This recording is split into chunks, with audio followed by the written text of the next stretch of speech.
ಪಾಕಿಸ್ತಾನ್ ಜಿಂದಾಬಾದ್ ಜಿಂದಾಬಾದ್.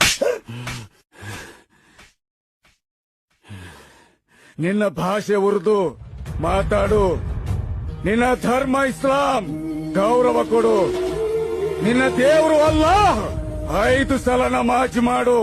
ನೀನು ಹುಟ್ಟಿದ್ದು ಹಿಂದೂಸ್ತಾನ್, ಬದುಕ್ತಿರೋದು ಹಿಂದೂಸ್ತಾನ್. ನಿನ್ನ ತಾಯಿ ಭಾರತ ಮಾತೆ. ಹೇಳು ಭಾರತ ಮಾತಾ ಕಿ ಜೈ. ಹೇಳು ಭಾರತ ಮಾತಾ ಕಿ ಜೈ. बोलो हिंदुस्तान जिंदाबाद.